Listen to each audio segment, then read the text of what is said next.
Cette année, vous avez été 120 lecteurs et vous avez emprunté 308 ouvrages pour 322 l'année dernière. C'est vrai qu'il y en a eu 5 lectures de moins, mais par contre, avec les 280 réponses que vous nous avez apportées, les commentaires ont été vraiment beaucoup plus riches. Donc l'édition 2018, semble-t-il, a rempli sa mission qui était de nous faire lire, découvrir d'autres pays, partager les aventures nombreuses et variées vécues par les divers personnages des romans et des cultures d'ailleurs, ce qui était l'était. Je vais appeler donc M. Jean-Michel Martinez, qui va nous parler du coup de cœur des lycéens et nous donner les noms du lauréat. Alors le coup de cœur des lycéens a été attribué à Laurent Mauvigné pour son roman Continuer. Je fais un petit rappel de ce roman. Sibylle, à qui la jeunesse promettait un avenir brillant, a vu sa vie se défaire sous ses yeux. Comment en est-elle arrivée là? Comment a-t-elle pu laisser passer sa vie sans elle? Si elle pense avoir tout raté jusqu'à aujourd'hui, elle est décidée à empêcher son fils Samuel de sombrer sans rien tenter. Elle a ce projet fou de partir plusieurs mois avec lui, à cheval, dans les montagnes du Kirghizistan, afin de sauver ce fils qu'elle perd chaque jour davantage. Et pour retrouver peut-être le fil de sa propre histoire. C'est vrai que certains de nos élèves ont dû s'identifier au personnage. Une mère avec son fils qui est à la dérive. Les soucis qui étaient évoqués dans ce roman, ce sont des choses qui leur parlent, soit par leur expérience en stage, ou bien par leur vécu tout simplement. Dans le roman, il y a quand même au départ un grand conflit de génération entre la mère, le fils, un problème de séparation aussi. Et donc une mère qui essaie de récupérer son fils qui est à la dérive. Vos commentaires?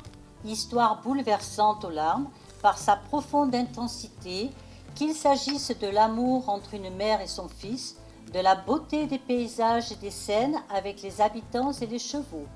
Une leçon de respect, tant des autres et de leurs coutumes que de la nature. Un roman qui prend aux tripes et dont il est difficile de se détacher. J'ai eu beaucoup de plaisir à lire ce roman très attachant. Laurent Mauvigné nous entraîne dans un voyage hors du commun et dans l'intimité de Sibylle et Samuel, dont nous comprenons au fil des pages la nature et la complexité. Rien n'est dû au hasard.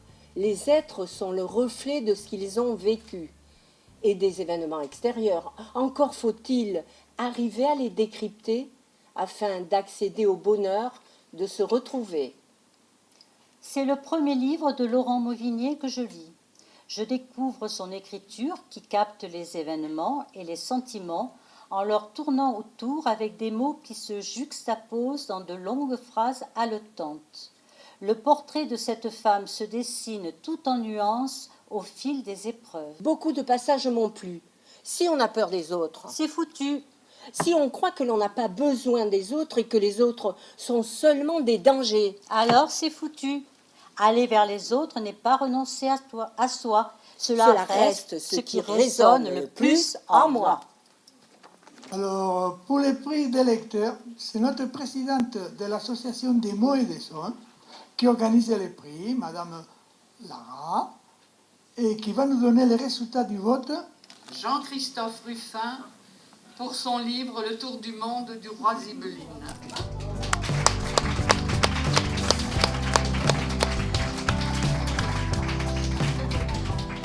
un bref résumé de ce roman.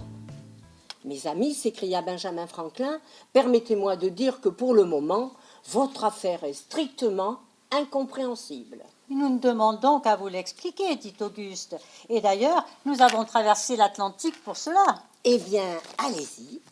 Comment un jeune noble né en Europe centrale, contemporain de Voltaire et de Casanova, va se retrouver en Sibérie, puis en Chine, pour venir finalement roi de Madagascar. Sous la plume de Jean-Christophe Ruffin, cette histoire authentique prend l'ampleur et le charme d'un conte oriental comme le XVIIIe siècle les aimait tant. Vos commentaires. Ce roman, d'une lecture très agréable, nous tient en haleine jusqu'au bout. À travers cette odyssée historique surgissent les idées philosophiques du siècle des Lumières et les questions actuelles sur la façon de considérer et traiter l'autre. Bel itinéraire, bonne évocation de l'époque et de ses mœurs. Des longueurs cependant, mais on se laisse emporter dans ce tour du monde. Une belle langue qui immerge le lecteur dans une aventure humaine et historique à perdre haleine. J'y ai trouvé le plaisir de mes lectures des œuvres de Stendhal. Fascinant, agréable et bien documenté. Ce livre nous emmène, nous emporte, nous fait voyager avec passion. Mon coup de cœur, souvenirs inconnus, épopée étourdissante, un XVIIIe siècle élégant et audacieux. Le prix du jury a été attribué à Louis-Philippe d'Alembert pour son roman « Avant que les ombres s'effacent ». Un petit rappel du roman. Avant son arrivée à Port-au-Prince, le docteur Ruben Schwarzberg fut de ceux dont le nazisme brisa la trajectoire.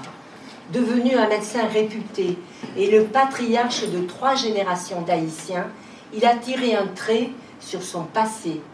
Mais quand Haïti est frappé par le séisme de janvier 2010 et que sa petite cousine Déborah accourt d'Israël parmi les médecins du monde entier, il accepte de revenir sur son histoire. Voici vos commentaires, mesdames et messieurs. Très beau roman. On imagine tous les Ruben qui ont pu échapper à la barbarie nazie grâce aux mains qui leur étaient tendues.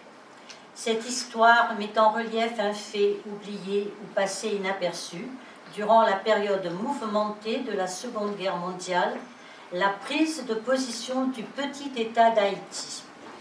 Très bien écrit. Ce livre donne le goût de la lecture. Quant au parcours de vie, il est extraordinaire.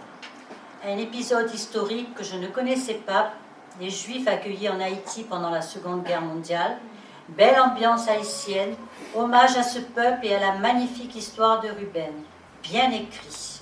Un livre de mémoire pour ne pas oublier ce long combat pour la liberté. Un parcours de vie terriblement marqué par l'histoire de l'antisémitisme et des camps, mais éclairé par l'accueil des Haïtiens. Merci à Louis-Philippe d'Alembert de nous faire partager avec autant de finesse et d'humanité son parcours d'exilé. Une belle leçon d'espoir lorsqu'il formule à Port-au-Prince en 2010 « Ici, tout le monde vient d'ailleurs ». Plein d'humanité, de vie, d'amour, d'autodérision, une vraie leçon de vie.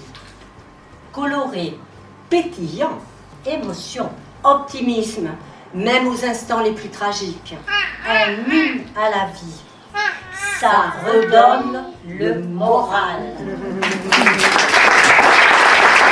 Porter haut et fort les valeurs de la culture sur ce don, ça ne se démontre plus. Par contre, ce que je peux dire aussi, c'est qu'au niveau de tout ce qui se passe dans cette médiathèque et de ce bénévolat et de toutes les personnes qui sont autour de nous, alors Nicole, je ne veux pas citer tout le monde parce que c'est vrai que j'ai aussi notre amie Bernadette et puis bien évidemment vous tous ici, voilà. Donc un grand merci à tout le monde. Martin, merci à toi. Muchas gracias. L'édition 2018 s'est achevée. Vive l'édition 2019 qui aura comme thème l'année prochaine Saveur d'ailleurs.